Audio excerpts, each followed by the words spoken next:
Primeira carta de João, vamos ler inicialmente o capítulo 1, versos de 1 a 4, por favor.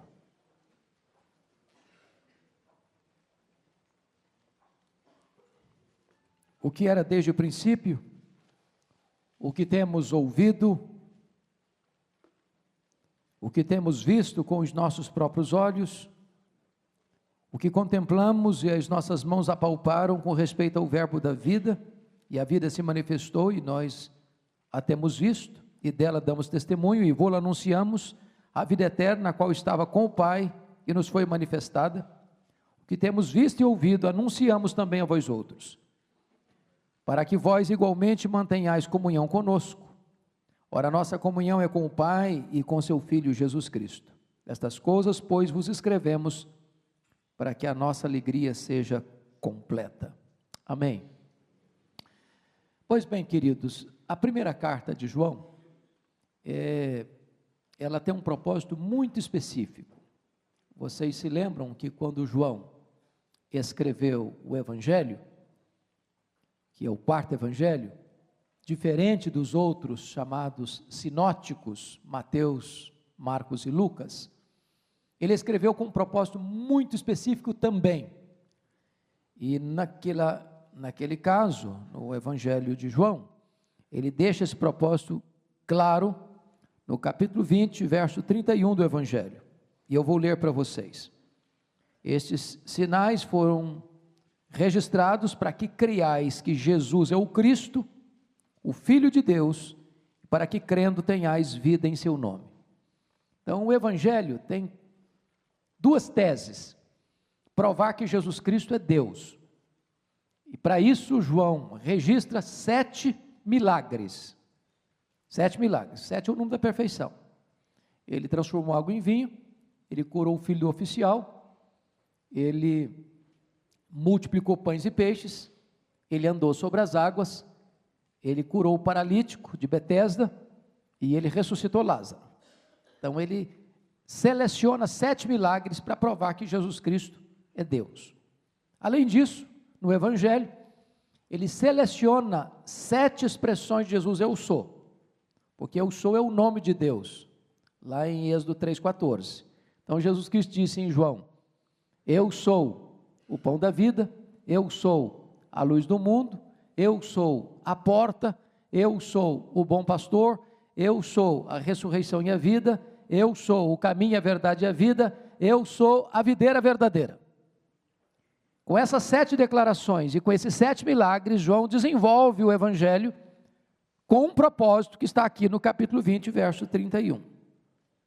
Para que creiais que Jesus é o Cristo, o Filho de Deus, e para que crendo tenhais vida em seu nome. Então, o propósito do Evangelho é para você crer em Jesus e ser salvo. Esse é o propósito que ele escreveu o Evangelho.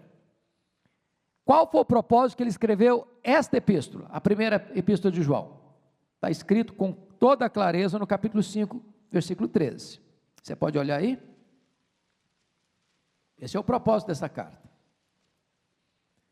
Está escrito assim: estas coisas vos escrevi a fim de saberdes que tendes a vida eterna, a vós outros que credes em o nome do Filho de Deus. Então, se o Evangelho foi escrito para você crer e receber nele salvação, a carta foi escrita para os salvos,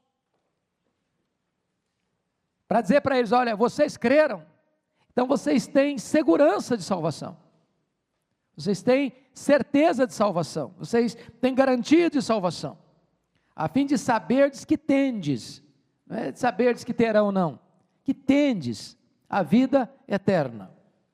Então João escreve essa carta para dar segurança para os crentes.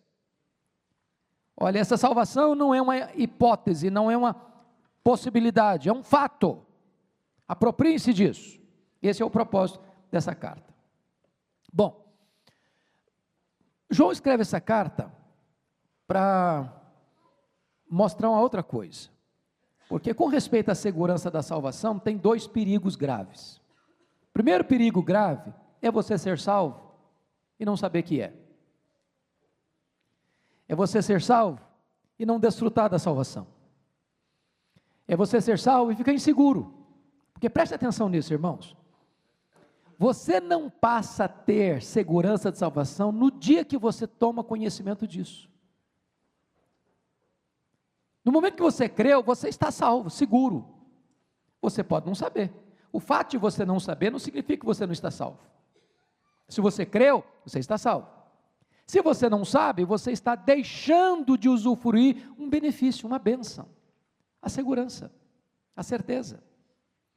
Você já pensou o que é um crente que não tem certeza de salvação? Quando ele dá uma fraquejada, meu Deus, perdi a salvação. Ele tem um momento assim difícil na vida, meu Deus, agora eu não vou mais para o céu. Ele fica assim, altos e baixos, altos e baixos. Quando você tem essa certeza, isso não é, e agora eu vou falar do segundo perigo, uma desculpa para você viver uma vida relaxada. Porque o segundo problema, o primeiro é ter salvação e não ter certeza. O segundo é não ter a salvação e ter uma falsa certeza. Perceberam isso? Uma pessoa pode se achar salva e não estar salva. Exemplo, no final do Sermão do Monte, Jesus Cristo disse que muitos naquele dia vão dizer assim: Senhor, Senhor, porventura não profetizamos em Teu nome? Porventura não fizemos milagres em Teu nome? Porventura não expelimos demônios em Teu nome? E Jesus Cristo não vai dizer que eles não fizeram isso, mas Ele vai dizer: apartai-vos de mim, vós os que praticais a iniquidade, eu nunca vos conheci. Ou seja, era uma falsa certeza que eles tinham. Eles se julgavam salvos, mas não estavam salvos. Bom, para que João escreve essa carta? João escreve essa carta para dizer para você não só que você tem a vida eterna e você tem certeza de vida eterna se você crê em Jesus, mas como você pode botar o prumo de Deus na sua própria vida, como você pode aferir a sua própria segurança e como você pode diagnosticar se a sua segurança é genuína, é verdadeira, é legítima. Para nos dar essa segurança, João nos dá 3 pistas, 3 caminhos, 3 formas de diagnosticar essa certeza. Se não, vejamos, vamos ver. A primeira prova é o que nós chamamos de prova doutrinária. Prova doutrinária. Prova doutrinária. Como assim prova doutrinária? Abra sua Bíblia aí no texto lido de 1 de João, capítulo 2, versos 22 e 23. Nós só vamos trabalhar 1 de João. Então, 2, 22 e 23. Eu vou ler, vocês acompanham. Quem é o mentiroso? Senão aquele que nega que Jesus é o Cristo. Este é o anticristo, o que nega o Pai e o Filho. Todo aquele que nega o Filho, esse não tem o Pai. Aquele que confessa o Filho, tem igualmente o Pai. Quem é mentiroso aí? O que nega que Jesus é o quê? O Cristo. Jesus é o nome humano de Jesus. Cristo não é nome, Cristo é título. Cristo é função. Cristo é o que Ele representa, Ele é ungido de Deus, Ele é o Messias de Deus. A grande questão é, o Jesus histórico é o Cristo? Aquele que nasceu em Belém, que cresceu em Nazaré, que foi batizado no Jordão, que morreu na cruz, esse Jesus é o Cristo? Ou seja, o Jesus histórico é o Cristo de Deus? E aí João vai dizer o seguinte: aquele que nega que o Jesus histórico é o Messias, é o Cristo, esse é o mentiroso. Então existe uma prova doutrinária para você saber se você tem certeza de salvação. Você crê que Jesus é o Cristo? Você crê que Jesus é o Messias? Você crê que Jesus é o Filho de Deus? Você crê que Jesus é o enviado de Deus, que é o próprio Deus feito carne? Você crê nisso? Qualquer segurança de salvação que não passe por essa verdade teológica doutrinária é uma falsa segurança.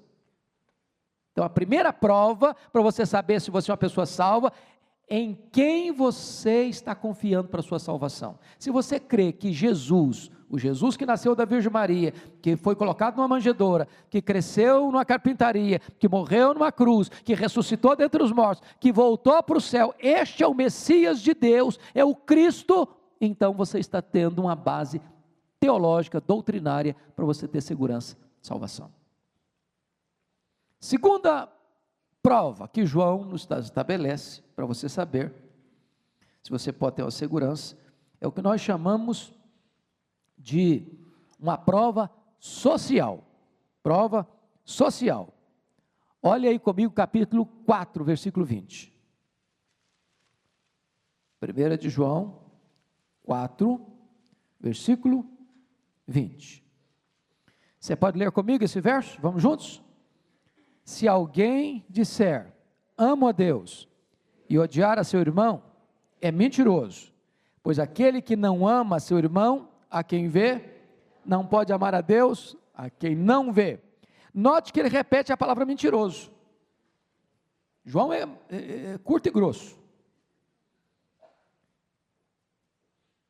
Aquele que nega que Jesus é o Cristo é mentiroso. Aquele que diz que ama a Deus, mas não ama seu irmão, também é mentiroso. Então essa é uma prova social. Você quer saber se você tem certeza de vida eterna? A pergunta é, como é que você se relaciona não apenas com Jesus, mas como é que você se relaciona com seu irmão? Porque ninguém pode nutrir ódio no coração e ao mesmo tempo dizer o seguinte, eu amo muito a Deus, o que eu não aguento é esse fulano de tal. Ah, não, esse não. Ah, eu gosto muito de Deus, mas desse cara não gosto não.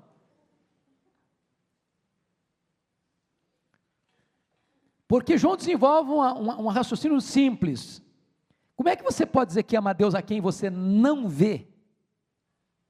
E dizer que você odeia aquele que você vê? Porque você tem que olhar para o seu próximo, para o seu irmão, como alguém que reflete Deus, porque esse alguém foi criado à imagem e semelhança de Deus. Se você não ver Deus no seu próximo, você não entendeu o seu próximo. Perceberam isso, irmãos? O meu próximo não é uma pessoa perfeita, porque eu não sou uma pessoa perfeita. Não é verdade isso? Você não ama uma pessoa porque ela é perfeita, porque senão você não consegue amá-la, porque ela não é perfeita. Mas para você amar o seu próximo, com todos os defeitos do seu próximo, você tem que ver Deus no seu próximo. Eu ilustro isso. Vocês se lembram, lá em Mateus 25, 31 a 46, quando Jesus Cristo narra a questão da sua segunda vinda, quando o Filho do Homem vier, se assentará no trono da sua glória, ele vai julgar as nações, e ele vai dizer aos que estiverem à sua esquerda, apartai-vos de mim, malditos, para o fogo eterno, preparado para o diabo e seus anjos, porque eu estive com fome e não me deste de comer, estive com sede e não me deste de beber, estive nu e não me vestistes, preso não fostes ver-me, forasteiro e não me abrigaste. E as pessoas vão perguntar, mas quando te vimos? Assim, todas as vezes que deixaste fazer a um desses pequeninos, a mim o deixaste fazer. Ou seja, você tem que ver Jesus no seu próximo. Porque o seu próximo é você ver Deus de forma concreta. Você não pode dizer que eu amo a Deus a quem eu não vejo, se você não consegue amar o seu próximo, onde Deus está nele. Você precisa amar o seu próximo por isso. Então, sem amor não tem cristianismo. Quem não ama está nas trevas. Quem não ama não conhece a Deus. Quem não ama nunca viu a Deus, porque Deus é amor. Terceira prova. Como é que eu sei que eu sou uma pessoa salva? A primeira prova foi a prova doutrinária. A segunda prova foi a prova social. A terceira prova é a prova moral. Confira comigo, por favor, o que está escrito aí no capítulo de número 2.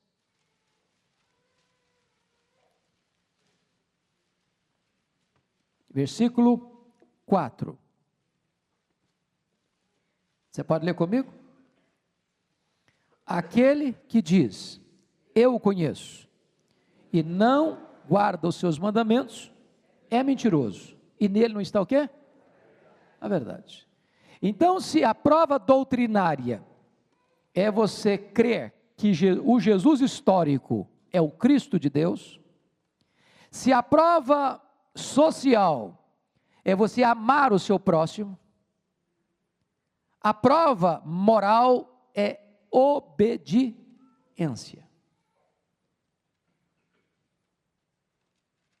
Notem isso. Notem isso. Obediência.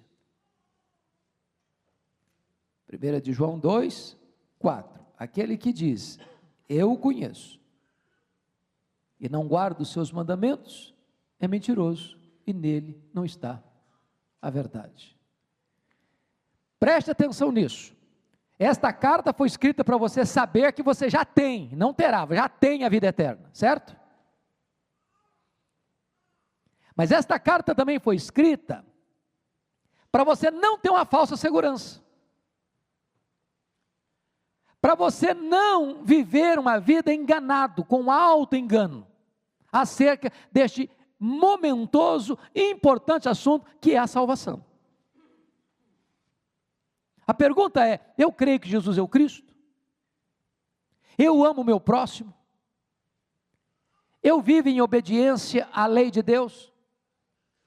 Confira ainda o capítulo 1, versículo 6. Você pode ler comigo? Vamos juntos? Se dissermos que mantemos comunhão com Ele e andarmos nas trevas, mentimos, não praticamos a verdade. É uma coisa muito simples. Se Ele é luz e eu ando nas trevas, eu não posso ter comunhão com aquele que é luz se eu estou nas trevas. O que é treva? É pecado, é desobediência. Pois bem,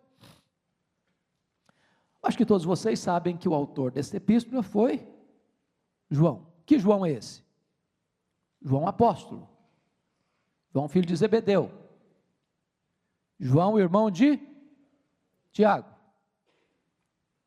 o João que foi o discípulo amado, o João que dos apóstolos foi o único que subiu o monte da crucificação, os outros se dispersaram, o João que foi testemunha da ressurreição, o João que foi pastor em Éfeso, que foi deportado para a ilha de Pátimos, e muito provavelmente escreve esta carta de Éfeso. Pois bem, queridos, é muito provável que ele escreve também esse evangelho lá por volta do ano 90, 95. E se você perceber, essa epístola não é uma carta, como as cartas de Paulo, endereçadas a uma igreja específica. Esta é chamada de uma carta geral, uma carta católica. A palavra católica significa o quê? Universal, geral, endereçada a todas as igrejas. Ele não trata especificamente nenhum problema de uma igreja específica nessa epístola. Isso é um tratado teológico. E é um tratado teológico que tem um propósito bem específico. Qual é? Que você que creu em Jesus precisa saber que você já tem a vida eterna. Não viva inseguro, não viva com medo, não viva na corda bamba, não viva atormentado emocionalmente. Será que eu sou salvo? Será que eu sou filho de Deus? Será que eu vou para o céu? Não, para com isso. Mas essa carta foi escrita para que você possa estar firmado em cima de uma rocha e saber o seguinte: eu posso ter certeza sim, quando eu entendo que Jesus é o Cristo, quando eu amo o meu próximo e quando eu vivo em obediência. Essa carta foi escrita também, queridos, para alertar a igreja sobre os falsos profetas. Confira comigo, por favor, o capítulo 2, verso 26.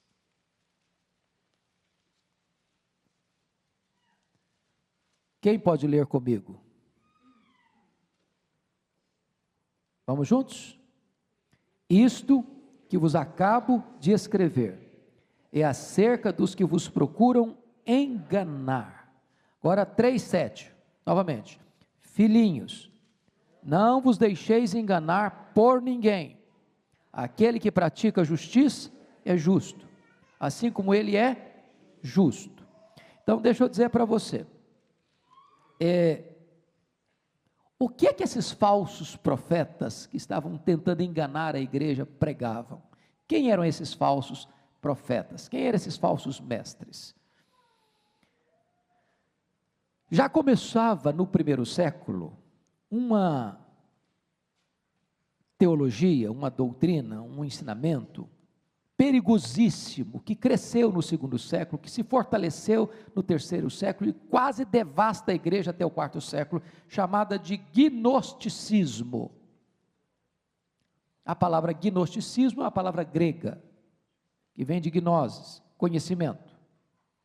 O gnosticismo era uma espécie de junção da filosofia grega com a teologia judaica. E o gnosticismo estava influenciado pelo pensamento grego. E o maior problema do gnóstico não era nem crer na divindade de Cristo, o maior problema do gnóstico era crer na perfeita humanidade de Cristo.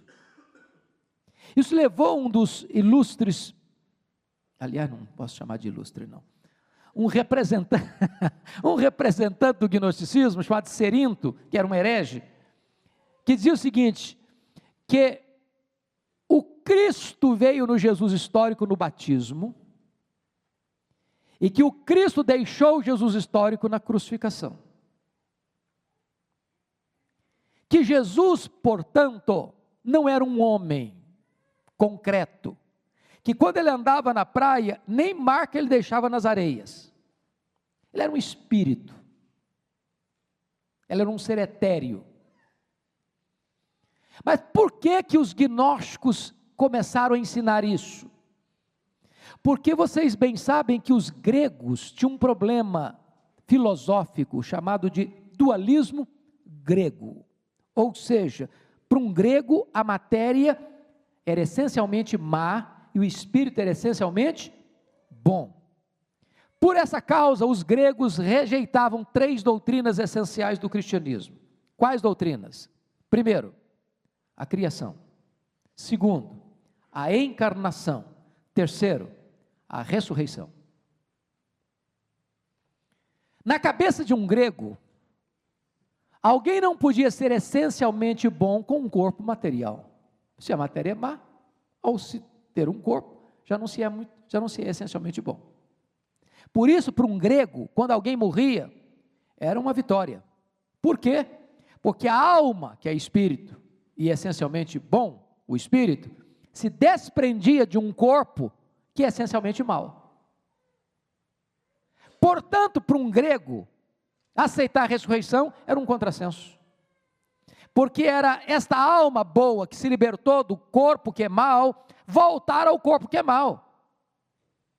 Então, quando Paulo esteve em Atenas, que era a capital intelectual dos gregos, e falou sobre ressurreição, eles zombaram de Paulo, escarneceram de Paulo, porque para eles isso era um contrassenso. E portanto, queridos irmãos, esses falsos mestres do gnosticismo já estavam se levantando no primeiro século e perturbando as igrejas. E aí João precisa escrever esta carta para mostrar uma coisa, que a humanidade de Cristo é um fato real e concreto. Real e concreto. E ele começa, como eu disse, nós lemos no começo, exatamente dessa maneira. Olha o versículo 1 do capítulo 1. Você pode ler comigo? Vamos juntos? O que era, desde o princípio, o que temos ouvido, o que temos visto com os nossos próprios olhos, o que contemplamos e as nossas mãos apalparam com respeito ao verbo da vida. Ele até, como é que a gente chama? Redundante. Porque ver com os olhos não dá para ver com os ouvidos, dá? Tem que ser com os olhos mesmo. Você apalpa com o quê? Não é com os olhos, é com as mãos. Mas ele faz questão de dizer, nós vimos com os nossos olhos, apalpamos com as nossas mãos. Você não apalpa um espírito. Você apalpa um ser que tem um corpo tangível, material. Então João abre já o evangelho dele, já botando o machado da verdade na raiz dessa heresia gnóstica, que o Jesus que ele anuncia se fez carne, ele é real, ele é concreto. Olha comigo, por favor, por gentileza, o que João vai escrever no capítulo 1, versículo, não é esse não, desculpa, daqui a pouco eu vou achar esse versículo e eu passo para vocês. Eu acho que é o 2, não, o que nega que Jesus veio em carne, quem me ajuda aí? 4:2, obrigado.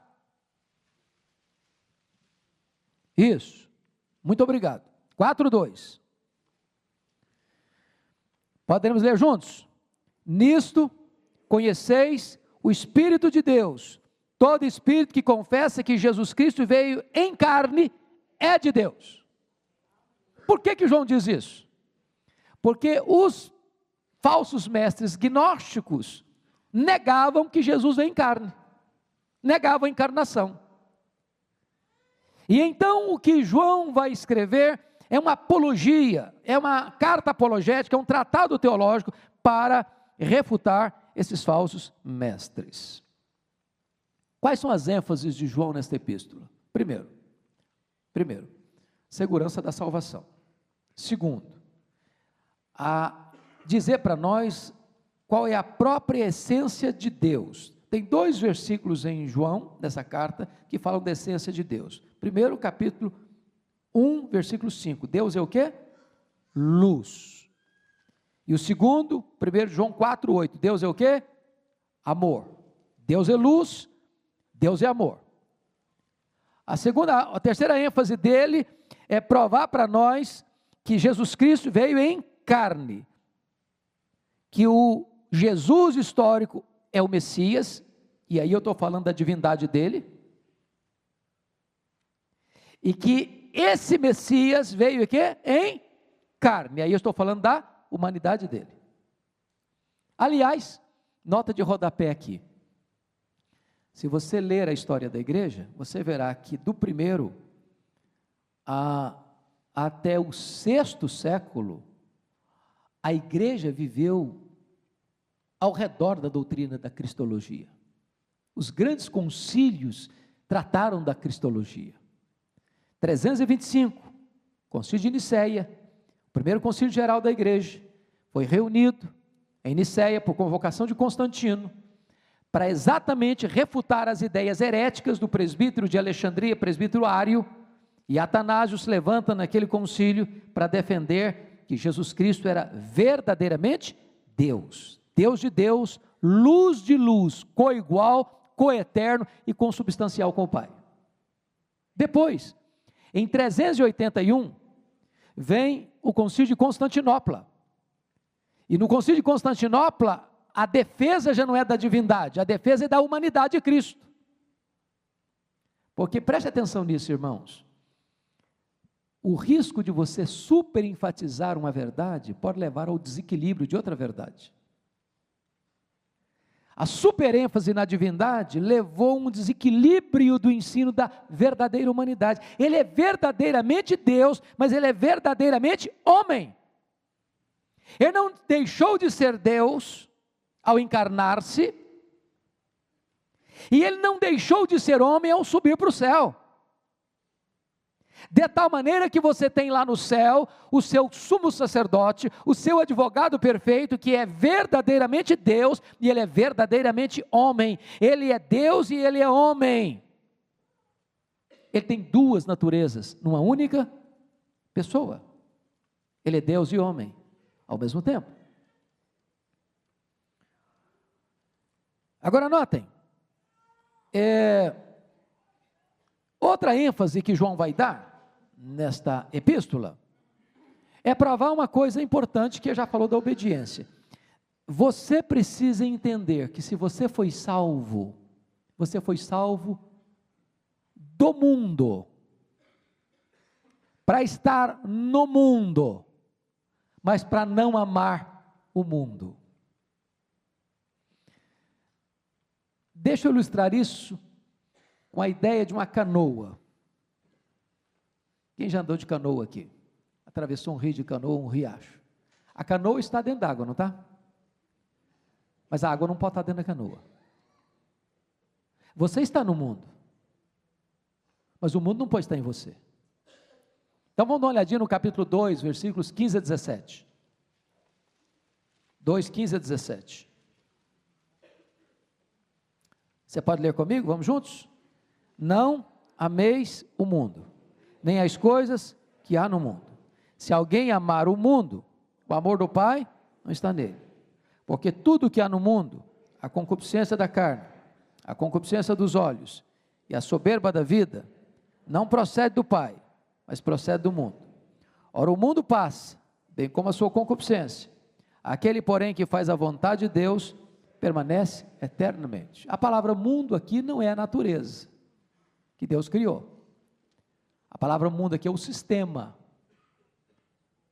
que é oposto a Deus, rendido ao pecado, que está posto no maligno, que conspira contra Deus, que busca atrair você, seduzir você, e oferecer coisas coloridas aos seus olhos, propostas sedutoras ao seu coração, para você se afastar de Deus. Então João está dizendo o seguinte: não dá para você amar a Deus e amar ao mundo ao mesmo tempo. Você foi tirado de lá. Aliás, pensa comigo o que é igreja. Quem pode me definir o termo igreja? O que significa igreja? Comunhão? A palavra igreja, lembra de onde vem a palavra igreja? No grego? Quem lembra? Eclesia. E a palavra eclesia vem de duas palavras gregas, o verbo kletos e ex. Significa chamado para fora. Então, se você é igreja, você foi chamado para fora. Para fora de quê? Do mundo. Mas não é chamado para fora do mundo geograficamente, porque é impossível. Você não precisa ir para o mosteiro. As pessoas que foram para o mosteiro levaram no coração o mundo. O mundo não está na geografia, o mundo está no sistema, no coração. Então o que a Bíblia está dizendo é o seguinte: se você é igreja, se você foi salvo, você foi tirado desse sistema. Na linguagem bíblica, isso é o império das trevas, isso é a potestade de Satanás, isso é a casa do valente. Você foi tirado de lá, você não pertence mais a esse sistema, e você não pode voltar a amar esse sistema, como o povo de Israel que saiu do Egito, mas o coração ficou no Egito, amou o Egito, no coração voltou para o Egito, por isso eles pereceram no deserto. Outra ênfase que João vai tratar nessa carta, já dissemos isso, eu não quero voltar, é a ênfase no amor. Talvez a maior ênfase desta carta é no amor. E nós vamos agora, para e passo, dar uma olhadinha. Então vamos, dito isso ali, a guisa assim de uma introdução geral, vamos olhar algumas coisinhas aqui de uma forma mais específica.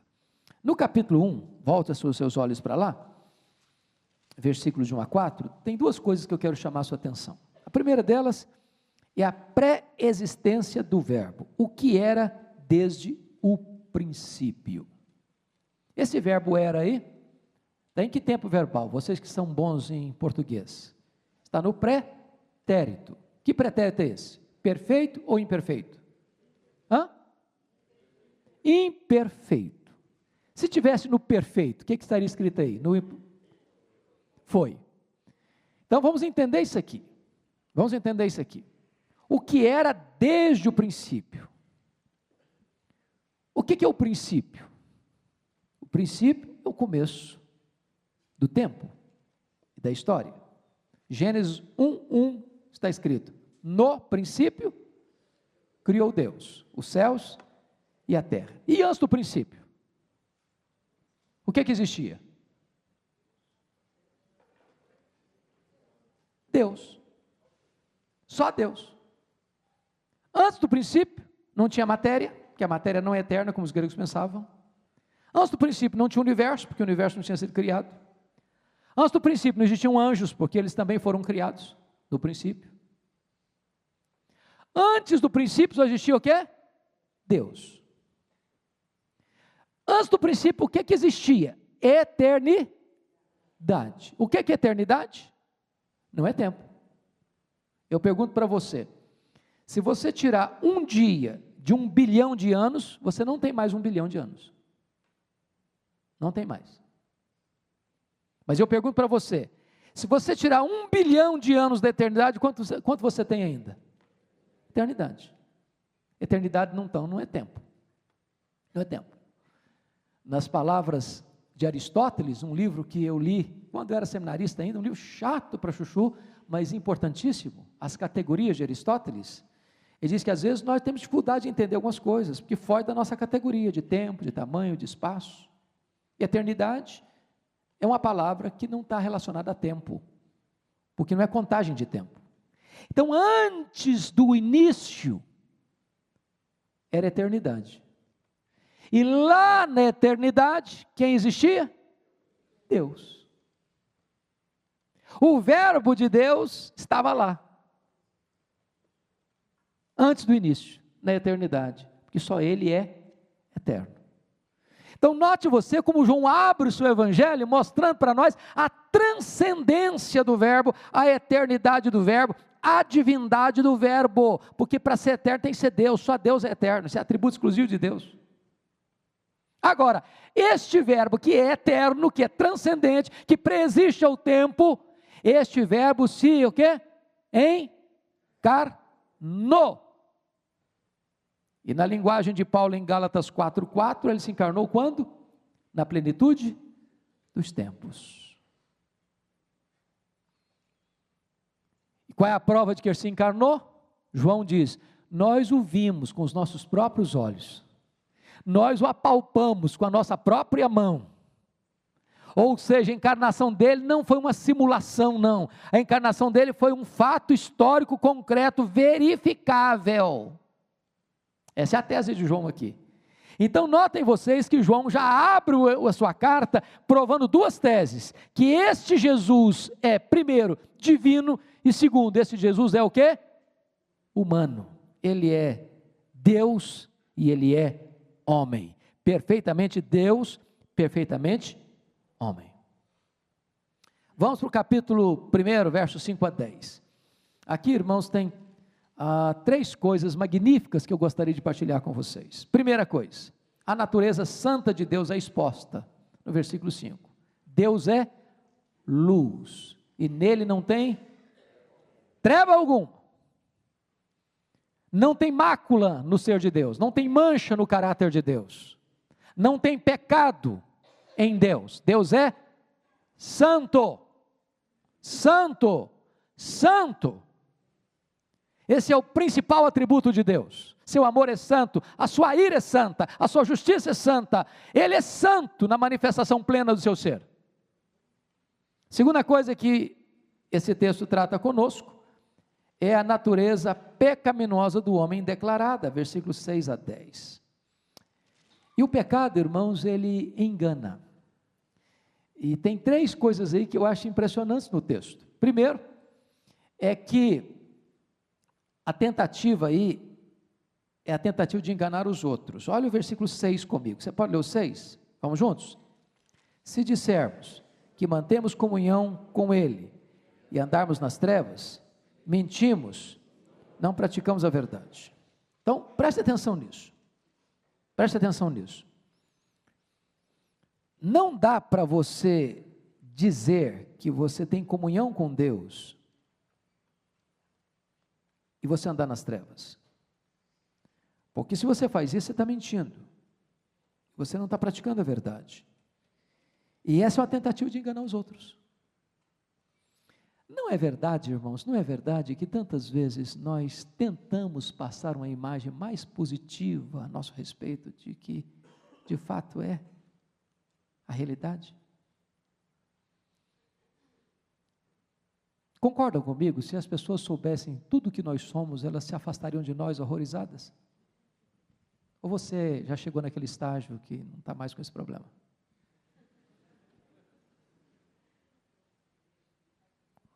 Você fica às vezes envergonhado de alguns pensamentos que passam pela sua cabeça assim, fala, meu Deus, isso não é meu. Ou só acontece comigo isso? Então, se você afirmar que você não tem problema, que você não tem pecado, você está querendo enganar as pessoas.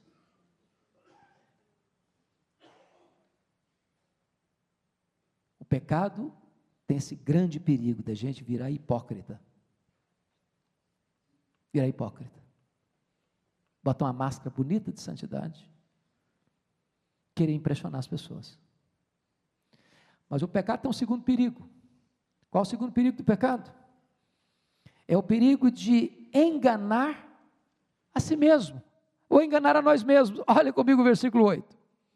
Vamos ler juntos? Se dissermos que não temos pecado nenhum, a nós mesmos nos enganamos, e a verdade não está em nós, ou seja, pior engano é o auto-engano. Porque na minha cabeça, só um cara... Pode falar. Louco, só um louco. Não tem discernimento de que ele é pecador.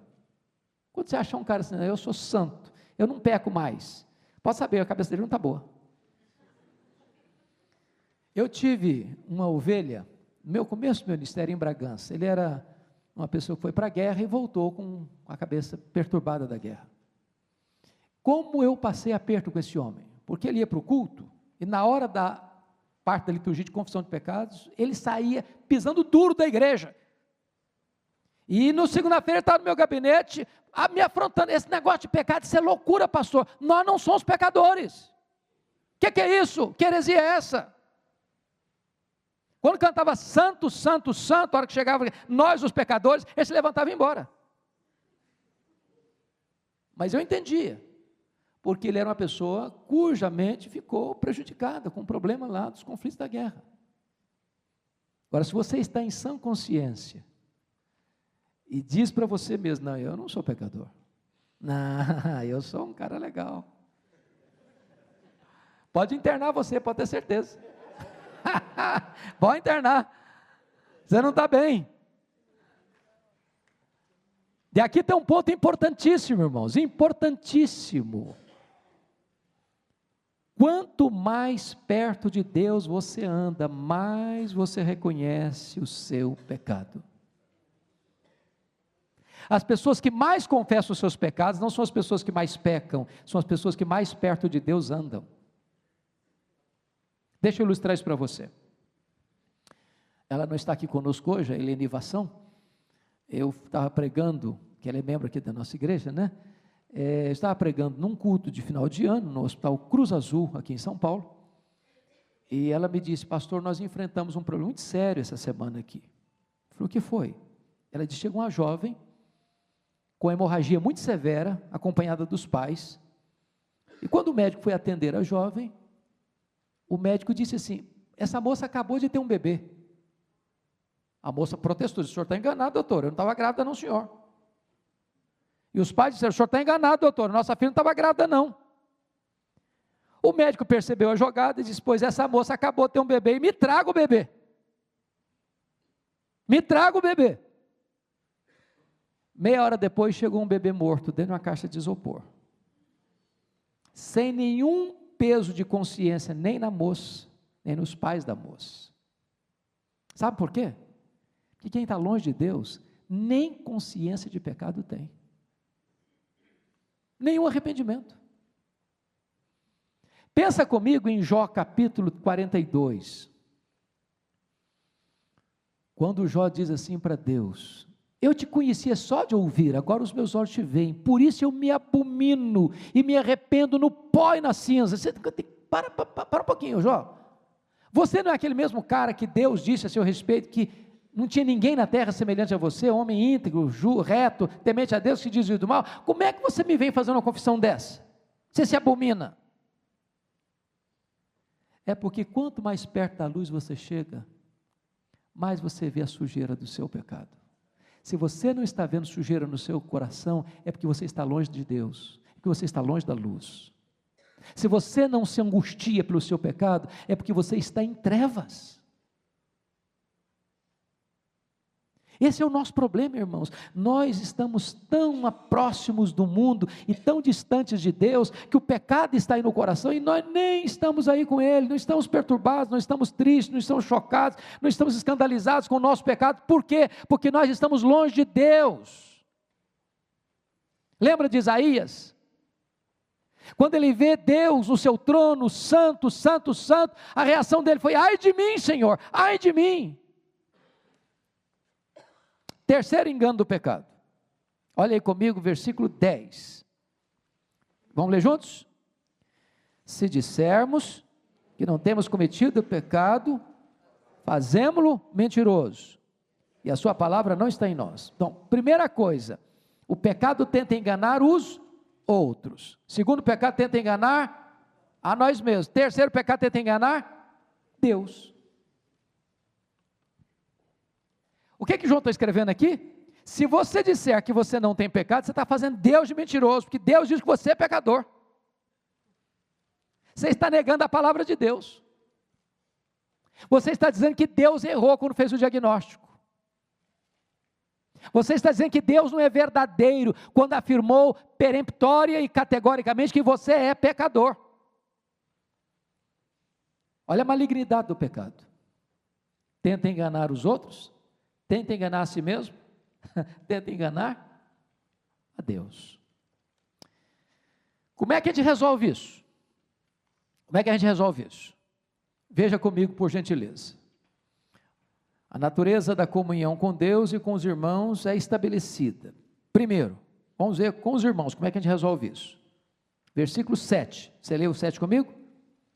Se porém, andarmos na luz, como Ele está na luz, mantemos comunhão uns com os outros, e o sangue de Jesus, seu Filho, nos purifica de todo pecado.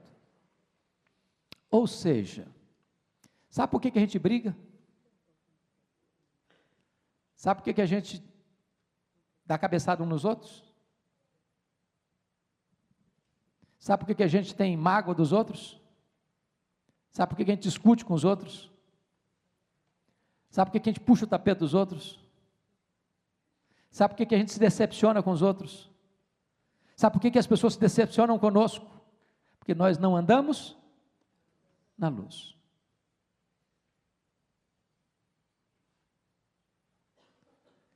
Pode ter certeza disso. Onde você vê uma picuinha, onde você vê um problema, onde você vê uma discussão acelerada, acirrada, onde as farpas não faltam, onde você vê relacionamentos trincados, machucados, feridos, treva está aí. Porque na luz nós temos comunhão uns com os outros. Você quer resolver os seus problemas? Anda na luz. Você quer se reconciliar com seu irmão? Anda na luz. Você quer amar seu irmão? Anda na luz. Porque se você sair da luz, aí você vai bater cabeça com os outros. Como é que você resolve o problema com Deus? Versículo 9, vamos juntos? Se confessarmos os nossos pecados, Ele é fiel e justo para nos perdoar os pecados, nos purificar de toda injustiça. Se fizermos o quê? Se confessarmos. A palavra confessar aí, no grego é homologel, de onde vem a nossa palavra portuguesa, homologar. E o que é homologar? É concordar com. O que significa isso? O que é confessar pecado? Confessar pecado significa o seguinte: eu concordo, Deus, contigo que eu sou um pecador. Eu concordo que eu sou um pecador. Eu concordo que eu falhei. Eu concordo que eu errei.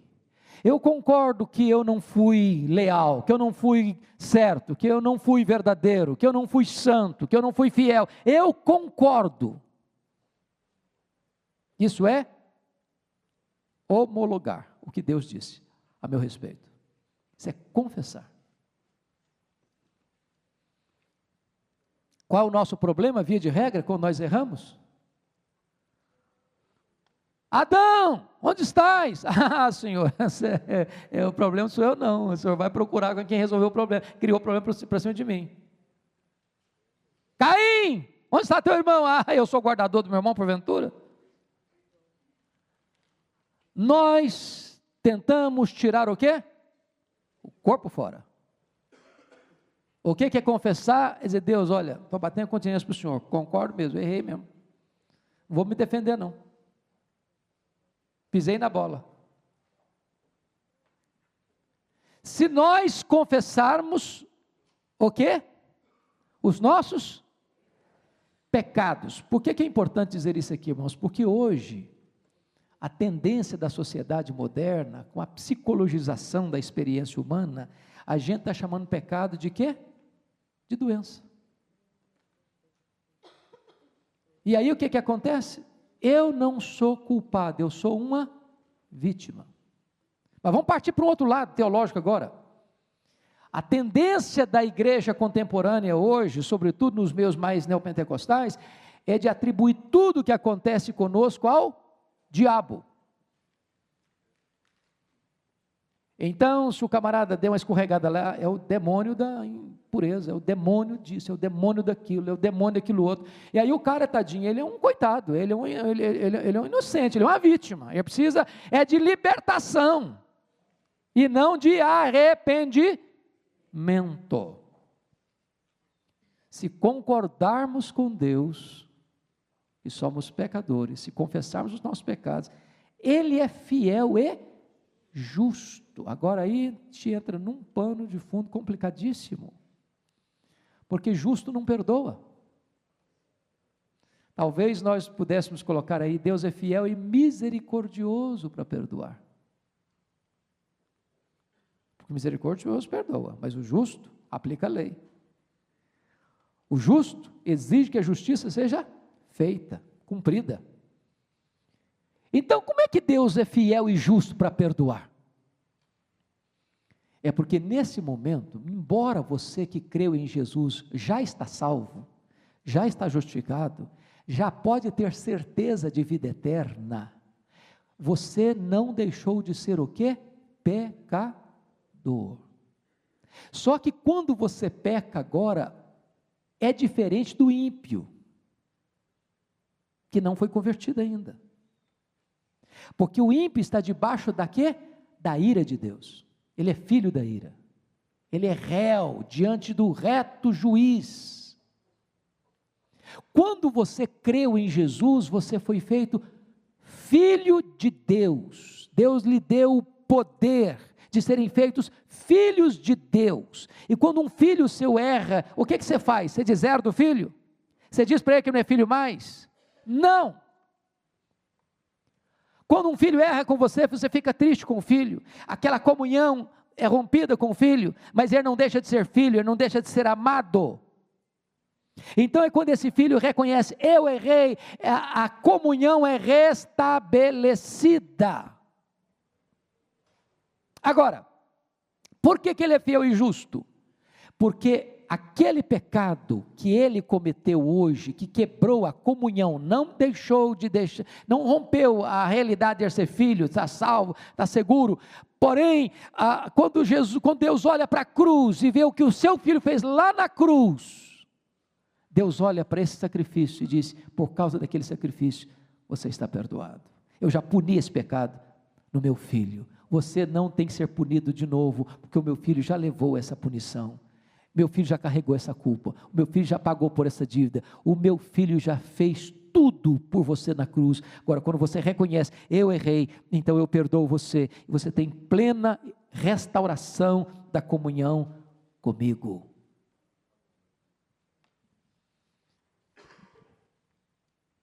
Dá para ir mais 5 minutinhos, não dá? Então vamos só avançar um pouquinho para o capítulo 2. Versículos 1 e 2, dentro dessa mesma tônica, ele diz assim, filhinhos meus, você pode ler o 2 comigo? 2:1, filhinhos meus, estas coisas vos escrevo, para que não pequeis, se todavia alguém pecar, temos advogado junto ao Pai, Jesus Cristo justo. E Ele é a propiciação pelos nossos pecados, e não somente pelos nossos próprios, mas ainda pelos do mundo inteiro. Então vamos entender uma coisa importante, 3 coisas que eu queria rapidamente abordar com vocês nesses 2 versículos. Primeiro, o caráter de Jesus. Jesus Cristo, Ele é o advogado, o justo. Ele é o sumo sacerdote sem defeito. Não houve pecado nele, não houve dolo em sua boca. Nunca ninguém pôde acusá-lo de pecado e provar a acusação. Quando um sumo sacerdote, lá na velha aliança, ia oferecer o sacrifício pelo povo, primeiro ele tinha que oferecer o sacrifício por ele, depois pelo povo, porque era um pecador intercedendo por pecadores. Jesus Cristo é diferente, Ele é justo, Ele nunca pecou, e Ele é o nosso advogado, junto ao Pai, o nosso intercessor. O caráter dele é justo. Segundo, vamos olhar para Jesus no que tange não só ao seu caráter, mas ao seu método. Eu acho isso incrível, porque por que você contrata um advogado? Para que você contrata um advogado hoje? Quando você tem uma causa, né? Qual o papel do advogado hoje? Defender o quê? Seus direitos, provar que você é o quê?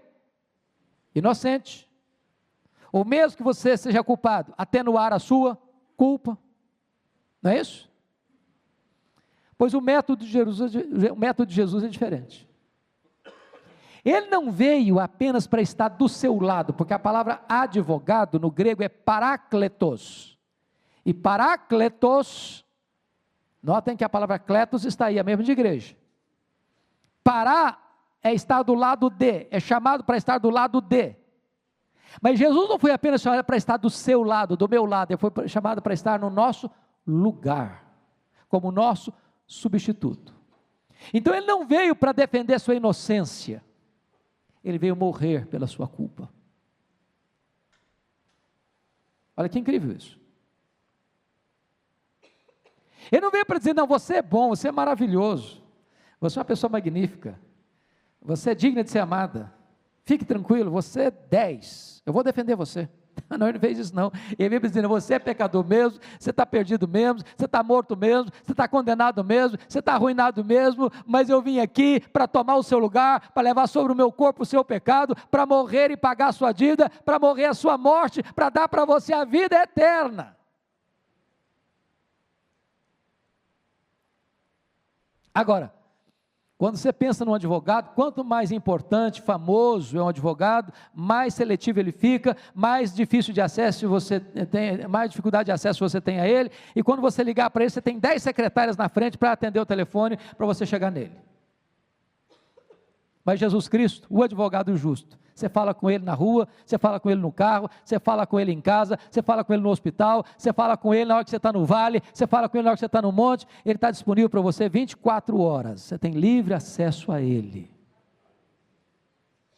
Terceiro, um advogado, por melhor que seja, tem causas perdidas, indefensáveis, não tem jeito. Mas nunca ninguém pôs uma causa nas mãos de Jesus e perdoou essa causa. Ele é o advogado das causas perdidas. Bendito seja Deus.